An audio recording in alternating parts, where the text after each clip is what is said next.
आज इस वीडियो में मैं आपको देने वाला हूं 12 step framework for doing the construction procurement.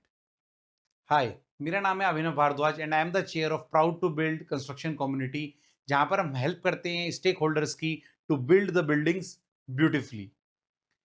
Recently I was interacting with one of the managers, जिन्होंने मुझसे पूछा कि अभिनव,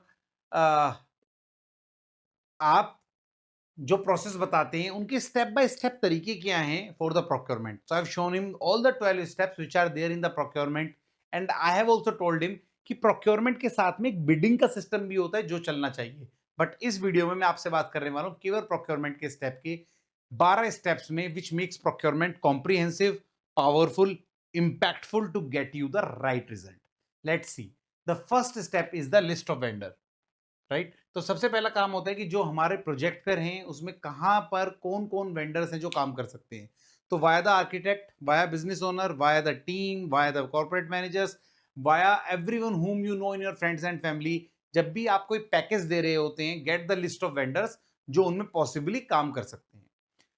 इस स्टेप के बाद में जब आपको लिस्ट ऑफ वेंडर्स मिलता है और जो वेंडर्स आपको सही लगते हैं, उन वेंडर्स के साथ में ही आप अगले स्टेप में जाएंगे। तो लिस्ट ऑफ वेंडर बनेगी, उस वेंडर में से आप क्वालिफाई करोगे ये वेंडर्स मेरे को सही लग रहे हैं, and that is the final list of vendor which will come. That takes us to the second step, that is the tendering and receipt. तो अब हम क्या करेंगे, जो हमने वेंडर्स क्वालिफाई हुए हैं उन सबको हम टेंडर डॉक्यूमेंट्स देंगे। आर्किटेक्ट से जो हमें ड्राइंग्स मिली हैं, टेंडर डॉक्यूमेंट्स मिले हैं, that we will give it to the contractors and then we will ask them whether you have got those documents or not। तो पहले हम ड्राइंग का रिसिप्ट, टेंडर का रिसिप्ट इनसे लेंगे, आर्किटेक्ट से लेंगे। That is the first, that is the one milestone, फिर हम इशू भी करने वाले हैं आगे कॉन्ट्रैक्टर्स को, राइट। अब जब हम ये आगे कॉन्ट्रैक्टर्स को इशू कर देंगे टेंडर ड्राइंग्स और specification, that will take us to the next step, that is the contract finalisation. अब हमारे पास में आर्किटेक्ट से ड्राइंग्स और टेंडर्स आ गए थे। जो टेंडर आया है वो हमने आगे लोगों को ड्राफ्ट अगर दिया है तो अच्छी बात है, ड्राइंग्स तो आप दे ही दोगे, बीओक्यू भी दे दोगे, और जो कॉन्ट्रैक्ट जिसमें टर्म्स कंडीशंस लिखी होंगी इसको हम करेंगे finalise.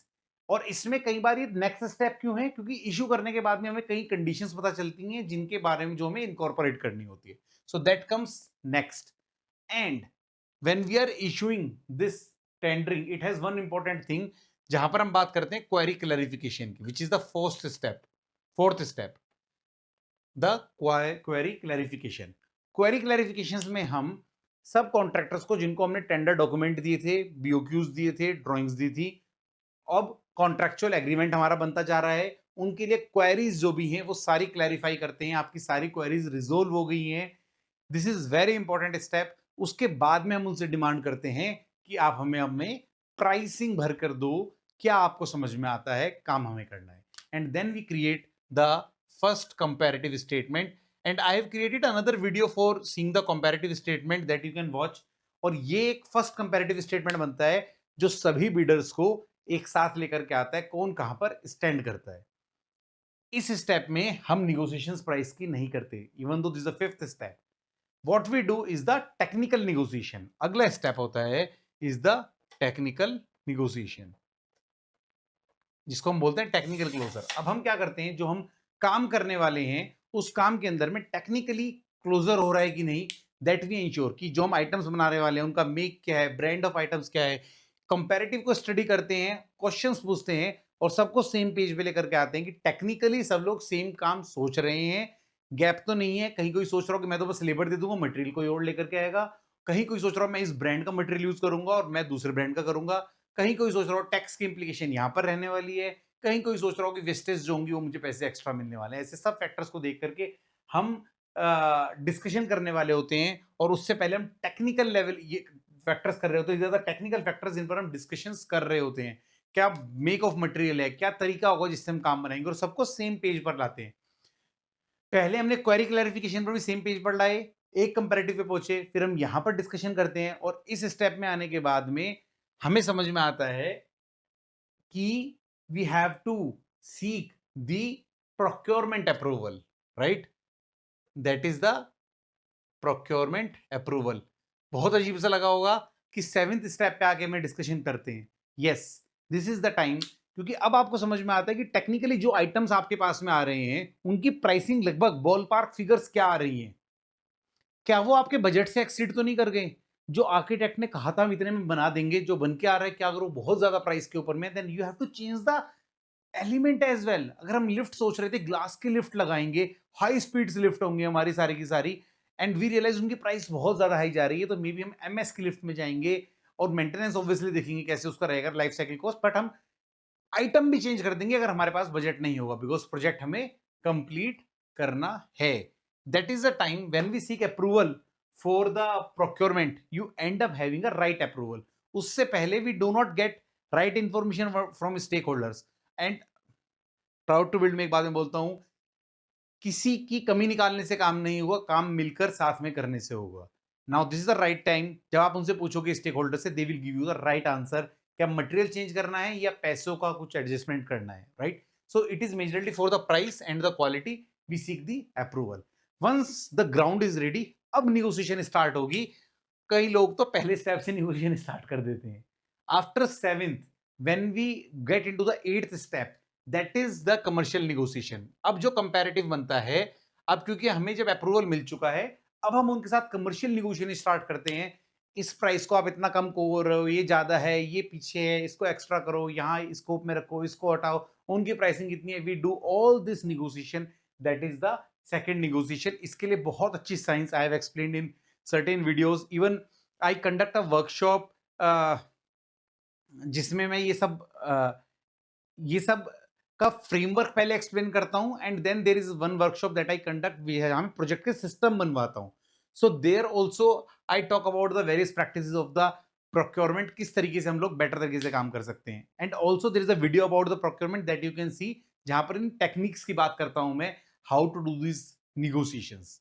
After we have reached the negotiation, we go to the next step, that is the comparative 3। Now comparative 3 क्या होता है, ये ऑन टेबल डिस्काउंट के ऊपर में भी डिस्कशन होता है कि आप सबको बुलाते हो, ऑन टेबल बात करते हो, अगर हम बात करेंगे, आपको काम देंगे, कैसे काम दे सकते हो, which is with the senior level और the final person who is going to the second round of negotiation. ये दोनों प्राइस निगोशिएशंस हैं, हमने उससे पहले प्राइस टच नहीं किया था। Now that takes us to the next level, that is the issue the work order. अब जब हम लास्ट स्टेप में आते हैं, हमारी सब प्राइसिंग निगोशिएशंस हो चुकी हैं, टर्म्स कंडीशन फाइनल हो चुकी हैं, then we issue the work order to the contractor, जिससे कि वो काम करेगा।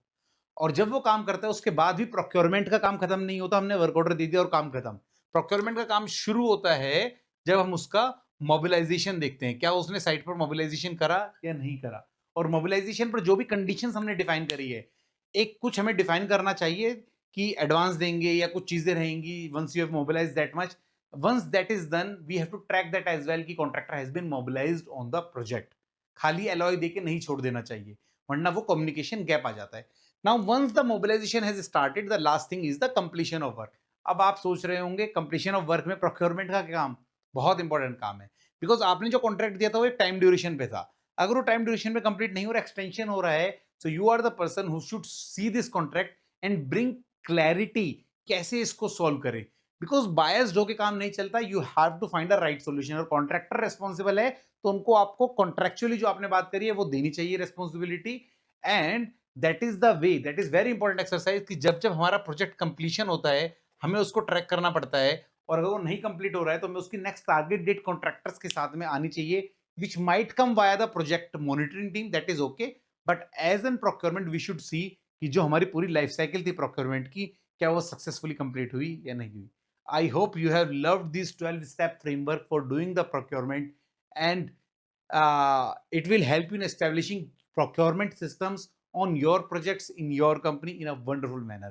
Share this framework with the corporate managers, architects or the engineers और business owners जो लोग कंस्ट्रक्शन कर रहे हैं और procurement में स्टक्ड हैं अपने पैकेजेस को लेके, कि कैसे उनको हम सही तरीके से रोल आउट करें, right. And you can also invite them to attend some of my workshops, which I conduct as a part of Proud to Build community, absolutely free for you. And see you there in my next video. Thank you for watching it.